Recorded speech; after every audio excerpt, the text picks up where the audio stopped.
सिद्धिश्च सिद्धीश्वरा आचार्य जिनशासनोन्नतिकरा पूजा उपाध्यायका श्री सिद्धांत सुपाठिका मुनिवरा रत्नत्रयाराधका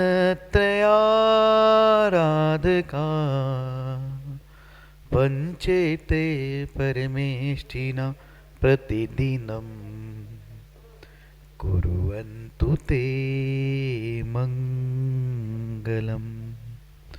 अनंत अनंत परम सिद्ध भगवान की जय। 1008 श्री आदिनाथ भगवान की जय। अंतिम तीर्थेश भगवान महावीर स्वामी की जय। आचार्य भगवान गुरुवर श्री विशुद्ध सागर जी महाराज की जय। मुनि श्री सुप्रभ सागर जी महाराज की जय। मुनि श्री प्रणत सागर जी महाराज की जय।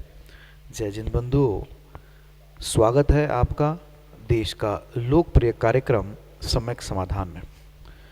प्रतिदिन की भांति इसी समय पे हम उपस्थित हुए हैं एक ऐसा अनूठा कार्यक्रम लेके जिसके माध्यम से आपके हमारे मन में उठने वाले जो विकल्प है, जो जिज्ञासाएं हैं, उन जिज्ञासाओं का शमन किया जाता है और उसका शमन करने वाले साक्षात श्रमण मुनि श्री सुप्रभ सागर जी महाराज। कितना अहोभाग्य है हम सभी का।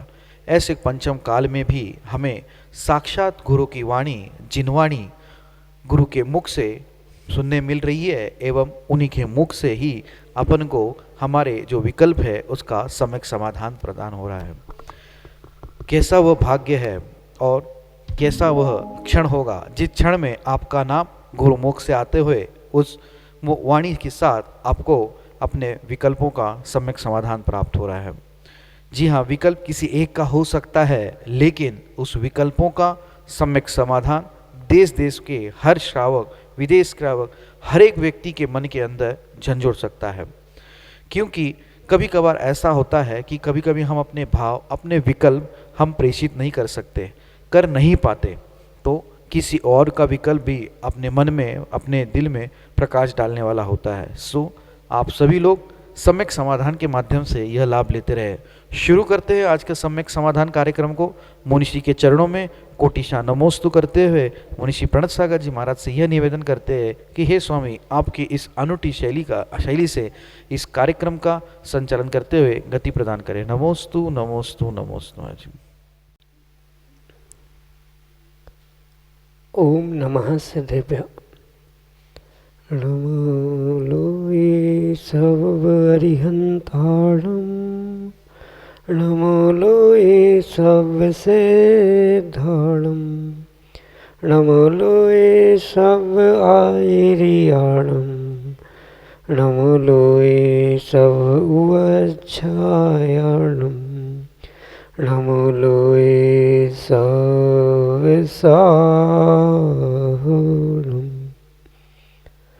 पंच परमेष्टि भगवान की परम पूज्य आचार्य भगवंत गुरुवर विशुद्ध सागर जी मुनि महाराज जी की, परम पूज्य मुनि श्री सुप्रभ सागर जी महाराज जी की।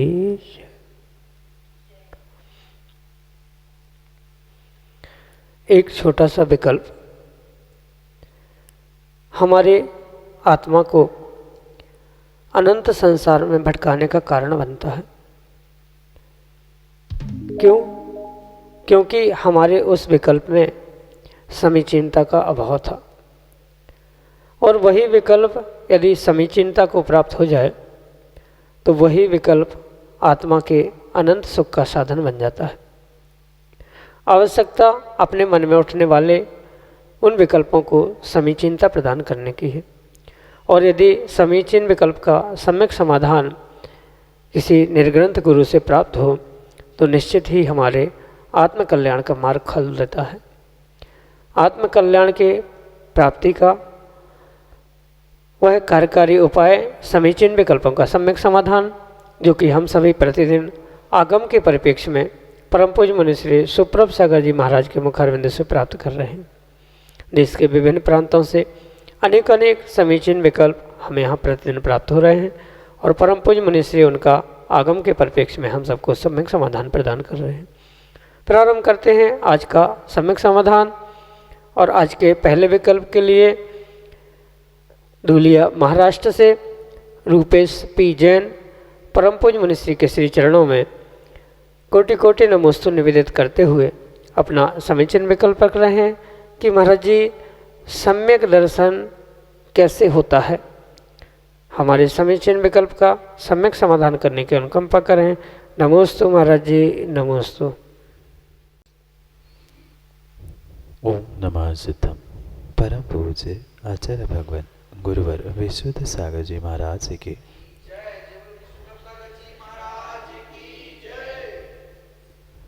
सम्यक दर्शन जीव के अंतरंग श्रद्धा और विश्वास का परिणाम हुआ करता। जैसे कि आगम ग्रंथों में लिखा है, तत्वार्थ श्रद्धानम सम्यक दर्शन।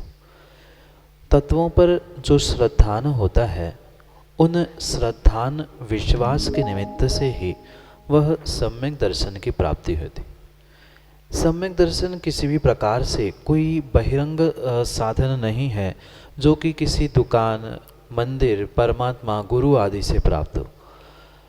अपने भीतर के उस स्वरूप के साथ साथ सच्चे देवशास्त्र गुरु, सात तत्व जो कि प्रयोजन भूत है मोक्ष मार्ग के लिए, मोक्ष के लिए, ऐसे उन तत्वों पर जो विश्वास है, श्रद्धान है, उसके स्वरूप को समझने के साथ साथ वास्तव में उस श्रद्धान का ही पर्यायवाची नाम सम्यक दर्शन है। और वह किसी भी प्रकार से बाहर से प्रकट होने वाला नहीं है, अपितु बाहर के निमित्त भले ही उसलिए आवश्यक हो। जो सात तत्व है, जीव, पुद्गल, धर्म, अधर्म आदि द्रव्य हो, चाहे पुण्य पाप आदि जोड़कर पदार्थ हो, या सात आश्रवबंध आदि ये तत्व क्यों ना हो, ये कितने ही बहिरंग निमित्त बनते रहे, सच्चे देवशास्त्र गुरु निमित्त बनते रहे, पर सम्यक दर्शन जो प्राप्त होगा वह परिपूर्ण रूप से जीव के अंतरंग श्रद्धा गुण से ही प्रकट होगा। और ये श्रद्धा गुण एक प्रकार से ज्ञान गुण का ही परिणमन हुआ कर। जब जीव को किसी तत्व के प्रति, चाहे जीव तत्व हो या आश्रव, बंध, संवर, निर्जरा, मोक्ष, पुद्गल आदि कोई भी तत्व हो, उस तत्व का जैसे ही स्वरूप पता चलता है कि हाँ ये तत्व का स्वरूप ऐसा है, जीव द्रव्य, जीव तत्व ऐसा होता है, पुद्गल द्रव्य ऐसा होता है, पुद्गल तत्व ऐसा होता है, ये उसका स्वभाव और स्वरूप पता चलने के उपरांत जो उस तत्व का निर्णय हुआ करता है, और उस तत्व के निर्णय के उपरांत हाँ ये तत्व का निर्णय हुआ कि तत्व का स्वरूप ऐसा है, ऐसा ही है और ऐसा ही रहेगा। ये तत्व के निर्णय के उपरांत उस तत्व के प्रति, उसके स्वरूप के प्रति, उस स्वभाव के प्रति जो श्रद्धान है, विश्वास है, वह श्रद्धान और वह विश्वास ही परिपूर्ण रूप से आगम में सम्यक दर्शन को देने वाला या सम्यक दर्शन को प्राप्त कराने वाला निमित्त होता है। अन्य किसी भी प्रकार से जीव को सम्यक दर्शन की प्राप्ति नहीं हो सकती। हाँ, बहिरंग निमित्तों से सम्यक दर्शन प्राप्त करने के लिए प्रत्येक गति में आचार्य पूज्यपाद स्वामी सर्वार्थ सिद्धि ग्रंथ में स्पष्ट रूप से कहते हैं कि मनुष्य गति में, देव गति में, तिर्यंश, नारक आदि आदि गतियों में अनेक प्रकार के प्रत्यय भले ही बहिरंग रूप से कहे हैं। जैसे देवगति में अन्य देवों की रिद्धियों को देखते हुए, कभी जाति स्मरण होने से, मनुष्य गति में भगवान गुरु चेतन बिंबों के दर्शन, अचेतन बिंबों के दर्शन आदि करने से भी सम्यक दर्शन की प्राप्ति होती है। ये कितने ही बहिरंग निमित्त आचार्य भगवंतों ने अनेक अपेक्षाओं से कहे अवश्य है, पर बहिरंग निमित्त भिन्न विषय है। जब तक अंतरंग निमित्त तत्वों के प्रति श्रद्धान, तत्वों का निर्णय, तत्वों के प्रति रुझान, विश्वास नहीं है, उसके स्वरूप का, उसके स्वभाव का बोध नहीं है, तब तक बहिरंग निमित्त भी कार्यकारी नहीं हो सकते। अंतरंग निमित्तों के साथ बहिरंग निमित्त ये परम आवश्यक होंगे सम्यक दर्शन को प्राप्त करने के लिए। और अगर करणानियों की अपेक्षा से सम्यक दर्शन को समझे तो जो सात प्रकृतियाँ उस मोहिनी कर्म के निमित्त से कही जाती है, उन दर्शन मोहिनी और चारित्र मोहिनी के निमित्त से जो सात प्रकृतियाँ है, चार कषाय, क्रोधमान, माया, लोभ, और तीन वह मिथ्यात, सम्यक मिथ्यात और सम्यक प्रकृति, इन 7 प्रकृतियों का अगर क्षय होता है तो क्षायिक सम्यक दर्शन, उपशम होता है तो उपशम सम्यक दर्शन, और क्षयोक्षम होता है तो वह क्षयोक्षमिक सम्यक दर्शन प्राप्त होने के लिए निमित्त बनता है। इसलिए कहीं ना कहीं अंतरंग रूप से, चाहे करणानियों की अपेक्षा से हो, द्रव्यानियों की अपेक्षा से हो, परिपूर्ण रूप से अंतरंग निमित्तों की या अंतरंग कारणों को प्राप्त किए बिना किसी भी प्रकार से सम्यक दर्शन प्राप्त नहीं हो सकता। करणानियों की अपेक्षा से 7 प्रकृतियों का क्षय, उपशम या क्षयोक्षम होने से सम्यक दर्शन होता है। द्रव्यानियों की अपेक्षा से 7 तत्व सच्चे देवशास्त्र गुरु आदि पर पूर्ण रूप से श्रद्धान करने से सम्यक दर्शन की प्राप्ति होती है। तो ये अनुयोगों की अपेक्षा से सम्यक दर्शन प्राप्त कैसे होता है, ये आपके लिए संक्षेप से सम्यक समाधान से। श्रीमती वंदना जैन, कंजना, मध्य प्रदेश से परम पूज्य मनीषी के श्री चरणों में बारंबार नमोस्तु निवेदित करते हुए अपना समीचीन विकल्प रख रहे हैं कि महाराज जी, किसी को रोकने टोकने से कौन सा दोष लगता है। हमारे समीचीन विकल्प का सम्यक समाधान करने की अनुकंपा करें। नमोस्तु महाराज जी, नमोस्तु। जीव के प्रत्येक मन वचन काय की क्रियाओं के द्वारा जीव को कर्मों का आश्रय होता है, और ऐसा कोई भी समय जीव के साथ नहीं है जब कर्मों का आश्रय उसके पास नहीं है। कहीं ना कहीं मन, वचन और काय, इन तीनों क्रियाओं के द्वारा, तीनों योगों के द्वारा जीव प्रति समय कर्मों का आश्रय करता है। और जैसा जैसा मन, वचन, काय का परिणाम परिणति होती है, वैसा ही जीव को पुण्य पाप रूपी आश्रयबंध हुआ करता। अगर जीव किसी भी प्रकार से किसी शुभ कार्यों में, अच्छे कार्यों में रोक टोक करता है, विघ्न करता है, तो नियम से वह पाप रूपी कर्मों को और विशेष करके अंतराय कर्मों को प्राप्त करता है। क्योंकि आचार्य भगवंत इस विषय में कहते हैं विघ्न करणम मंत्रायस्य। जहाँ किसी भी शुभ कार्यों में विघ्न हुआ करता है, विघ्न किया जाता है, जैसे कि कोई विधान, पूजा, अभिषेक या कोई भी शुभ कार्य, पुण्य कार्य करते में जो भी रोक टोक की जा रही है, अभी नहीं करना, कुछ समय बात कर लेना, कि ऐसा नहीं करो, वैसा करो, या किसी भी प्रकार की रोक टोक हो रही है, तो वह रोक टोक परिपूर्ण रूप से विघ्न के रूप में ही स्वीकार की जाती है। और विघ्न के रूप में स्वीकार होने से वह कहीं न कहीं अंतराय कर्मों को ही देने के लिए निमित्त हुआ करती। और ये भी अवश्य समझने की आवश्यकता है कि जीव प्रति समय 7 कर्मों का आश्रयबंध करता रहता है। इसलिए भले ही मुख्यतः जीव की रोक टोक के निमित्त से अंतराय कर्म की हो सकती है, पर अन्य भी कर्मों का आश्रय उस समय में गौण रूप से उस जीव को होता ही रहता। माना कि कोई व्यक्ति ज्ञान प्राप्त कर रहा है, अध्ययन कर रहा है, और उस अध्ययन करते समय उस अध्ययन करते क्रिया में उसको रोक टोक की गई, उसमें विघ्न किया गया, तो अंतराय कर्म के साथ साथ ज्ञानावरणी, दर्शनावरणी, इन दोनों कर्मों का भी युगपत आश्रय उन जीवों को होगा ही। साथ में ये भी समझने की आवश्यकता है कि अन्य किसी को अच्छे कार्य करते समय, यानी कि सुख का भोग कर रहा था कोई व्यक्ति, इंद्रिय सुख ही सही, पर उन इंद्रिय सुखों में भोग प्रवृत्ति चल रही थी और उसमें रोक टोक की, उसमें अगर अंतराय डाला है तो नियम से उसके लिए अंतराय कर्म के साथ साथ असाता वेदनी का भी आश्रय होगा।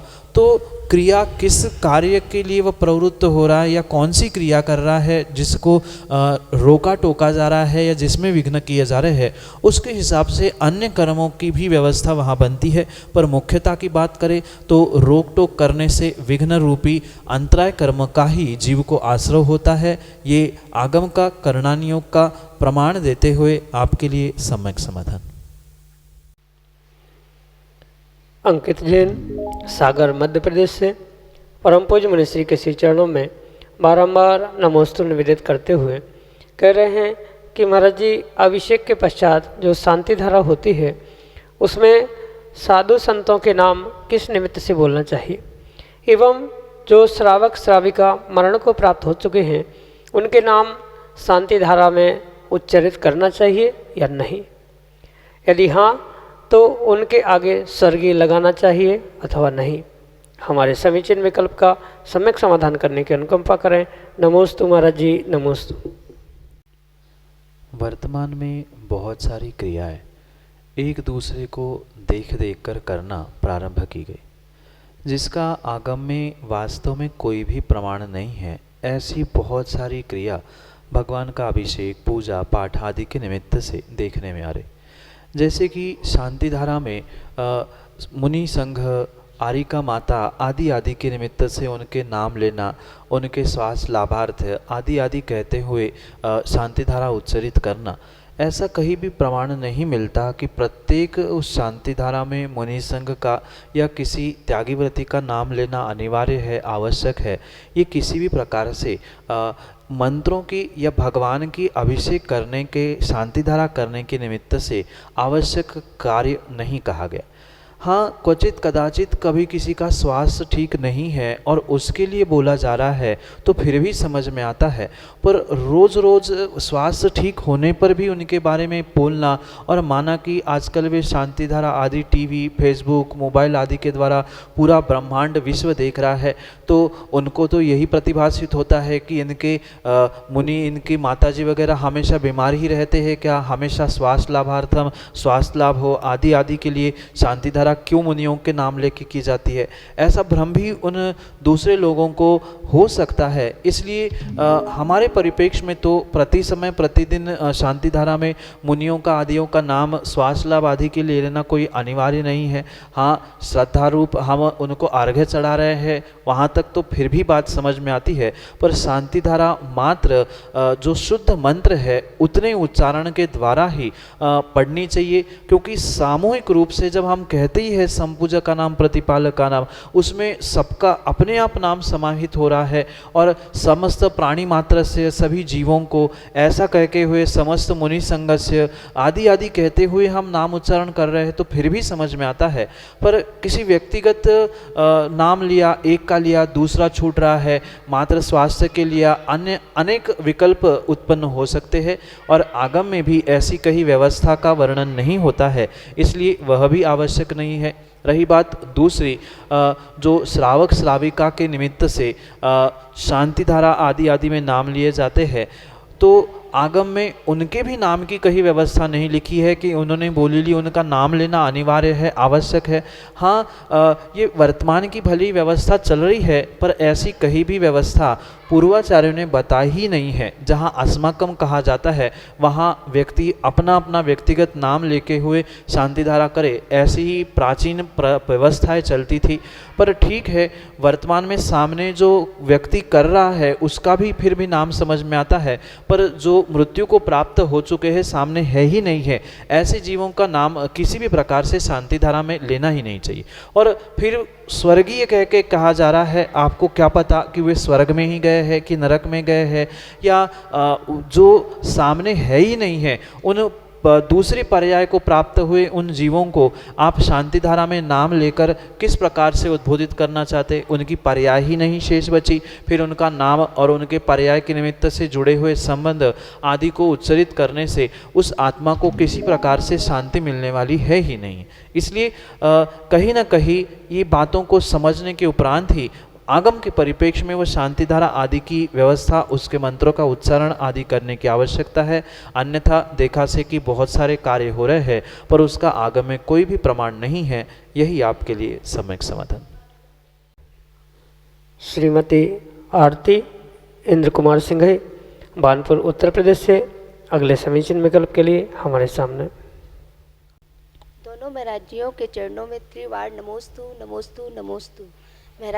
महाराज जी, हमारा प्रश्न यह है कि जब बेटा बेटी दोनों माता पिता की नज़रों में समान होते हैं तो माता पिता वही अधिकार और सम्मान के साथ बेटी से सेवा क्यों नहीं लेते?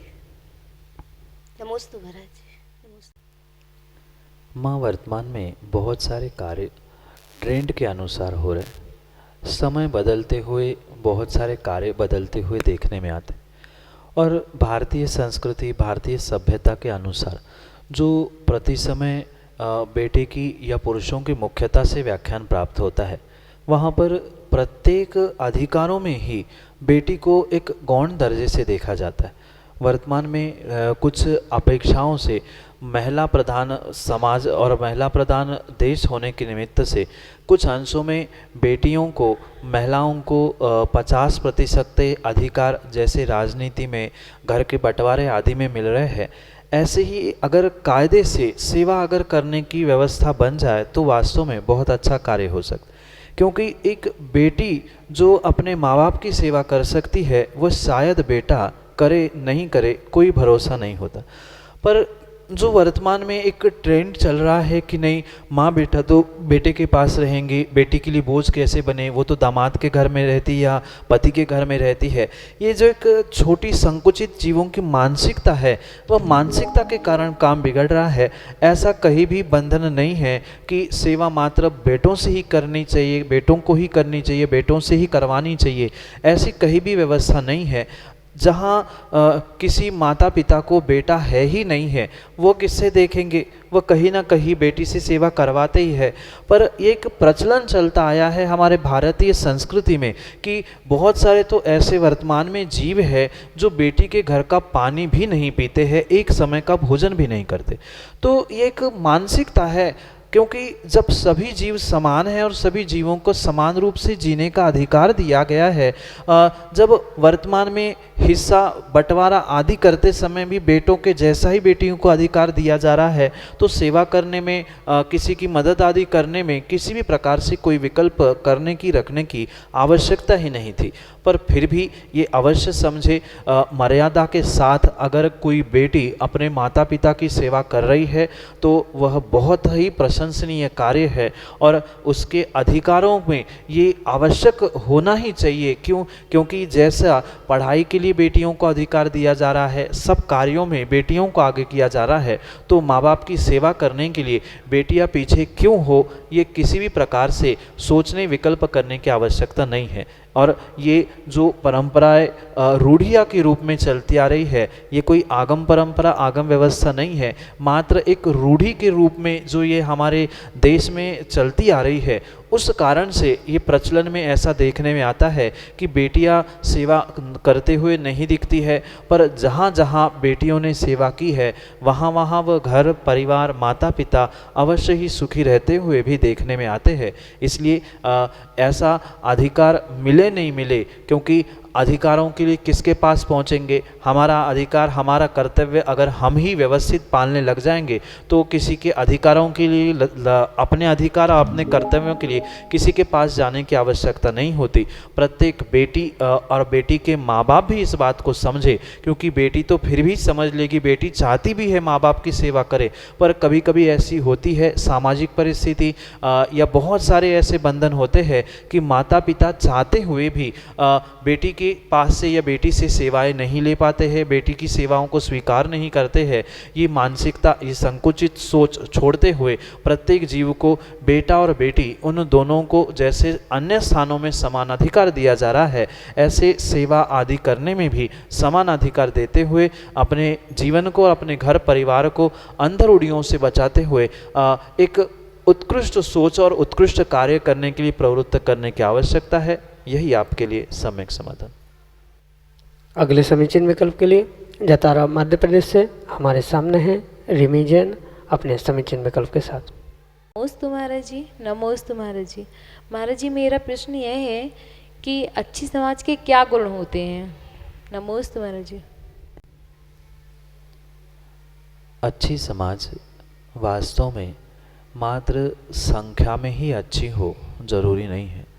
संख्या में कम होने पर भी उस अच्छी समाज के लिए एक अनिवार्य गुण अगर कोई है, जो कि पहले ही गुण की श्रेणी में अगर रखा जाए, तो समाज के प्रत्येक घटक को अपना साथी या अपना सगा मानते हुए अगर समाज परिपूर्ण रूप से कार्य करेगी तो नियम से वह श्रेष्ठ समाज और अच्छी समाज कहलाई जाए। अधिकांश देखने में यही आता है कि समाज में अनेक प्रकार के जो घटक होते हैं, कोई बहुत पैसे वाले होते हैं, कोई मध्यम वर्गीय होते हैं, कोई बिल्कुल दीनहीन गरीब भी हुआ करते। ऐसे अनेक प्रकार के घटकों के बाद भी अगर उन पूरी समाज उन सबको साथ लेकर चलती है तो वास्तव में वह उनको एक दूसरे का साथ, एक दूसरे को मदद करते हुए सबका उत्थान और सबको उत्कृष्टता की ओर ले जाने का जो पुरुषार्थ उनका चलता है, वह वास्तव में उस समाज का ही एक अच्छा गुण स्वीकार किया जा सकता। क्योंकि जीव वर्तमान में बड़ा काम तो करना चाहते हैं, बड़े कार्यों में प्रवृत्त भी होना चाहते हैं, समाज को भी बढ़ाना चाहते हैं, पर मात्र समाज को बढ़ाने से काम नहीं होगा, समाज को अच्छा करने का भी प्रयास करने की आवश्यकता है। जैसे जो चंद जीव समाज के मुखिया बनकर, समाज के धर्म के जो ठेकेदार बनकर रहना चाहते हैं, अधिकांश जगह पर हमने देखा है कि उसी के कारण से समाज अच्छी नहीं हो पाती, क्योंकि वे चंद चुनिंदा ही जो लोग होते हैं वे ही अपने हिसाब से सबको चलाना चाहते हैं। पर इस प्रकार से कभी भी समाज या वह स्थानीय समाज उन्नति को प्राप्त नहीं हो सकती। इसलिए कहीं ना कहीं अच्छे समाज को सभी को साथ ले जाने की और विशेष करके समाज के मुखियाओं में ये गुण होने की बहुत आवश्यकता ही नहीं अपितु अनिवार्यता हुआ करती। क्योंकि समाज में नाना प्रकार के जीव होते हैं, नाना प्रकार की बातें भी होती है, तो उन सबको सुनते हुए एक समाज के हित में निर्णय लेने वाला मुखिया भी समाज को प्राप्त होने की बहुत आवश्यकता नहीं, अनिवार्यता होती। क्योंकि मुखिया के अभाव में समाज कभी भी किसी भी प्रकार से योग्य दिशा में कदम नहीं बढ़ाती है। समाज का मुखिया अधिक बाल भी नहीं होना चाहिए, अधिक वृद्ध भी नहीं होना चाहिए। समाज का मुखिया अनेक घटकों को, जितने भी समाज के घटक है, उन सभी परंपरा कुल आदि से प्राप्त हुए उन घटकों को साथ लेके चलने वाला हो। बच्चों से लेकर बूढ़ों तक, महिला से लेकर पुरुष तक, सबकी बातों को सुनते हुए सबके हित में निर्णय लेने वाला होना चाहिए। अगर ऐसे अच्छे मुखिया समाज को प्राप्त हो तो नियम से समाज भी अच्छे गुणों से और अच्छे तरीके से पनपती है और बढ़ने के लिए, उत्कृष्ट कार्य करने के लिए हमेशा ही प्रवृत्त होती। इसलिए कहीं ना कहीं समन्वय को प्राप्त करने वाली जहाँ जहाँ समाज मिलती है, वहाँ वहाँ वह समन्वय का उनका गुण समाज को ही नहीं अपितु आसपास के समाज को भी एक अच्छा बोध कार्य करने वाला हो सकता है। क्योंकि ज़रूरी नहीं है संख्या में अधिक होने से ही समाज अच्छी हो। संख्या में कम होने पर भी जिन समाज में समन्वय का, सभी घटकों को साथ ले चलने का, सबके हित के बारे में सोचने का, जिनके पास विवेक है, विचार है, भाव है, भावनाएं हैं, वास्तव में वही समाज अच्छे गुणों से युक्त मानी जा सकती। क्योंकि मात्र बहुत धन दौलत संपत्ति होने से समाज किसी भी प्रकार से अच्छी हो, संख्या में बड़ी होने से अच्छी हो, ऐसा नहीं है। अपितु एक दूसरों की भावनाओं को समझने वाली अगर समाज है तो वह समाज का एक अच्छा गुण कहा जाता है। सबको साथ लेके आगे बढ़ने का प्रयास करने वाली है तो वह भी समन्वय गुण से युक्त कहलाई जाती है। मुखिया भी वैसे ही समाज के हो जैसे सबको साथ लेके, सबके हित के और सबको मिलजुल के काम कराने वाले हो, तो वो भी एक समाज का ही घटक होने से समाज का ही अच्छा गुण कहा जाता है। तो वास्तविकता में किसी भी प्रकार से बंटवारा करते हुए, भेदभाव करते हुए समाज को खंडित करने का अभिप्राय नहीं हो तो वास्तव में वह समाज एक उत्कृष्ट समाज बनने के लिए और अच्छे गुणों को प्राप्त करने के लिए पुरुषार्थ कर सकती। और विशेष करके जो वर्तमान में देखने में आ रहा है, जो किसी भी प्रकार की गुटबाजी हो रही है किसी के भी नाम पर, किसी के भी स्थान पर, तो वह उस समाज का कहीं ना कहीं दुर्गुण है। और इस दुर्गुण से दूर होते हुए, सबको समाहित करते हुए, पूरे समाज का हित जो चाहता है या जो समाज चाहती है, वास्तव में वही समाज अच्छी और उत्कृष्ट कही जाती है। मुख्य समाज का यानी अच्छे समाज का मुख्य अगर कोई गुण है तो सभी को साथ लेके सबके हित का निर्णय करने वाली, वास्तव में ऐसा गुण जिस समाज में है वही अच्छी समाज है। और ये ऐसे अनेक गुण जिसमें है वही अच्छे समाज के गुण होते हैं, जो कि आपके लिए सम्यक समाधान से। जय जन बंधु, आप हम सभी लाभ ले रहे थे लोकप्रिय कार्यक्रम सम्यक समाधान का।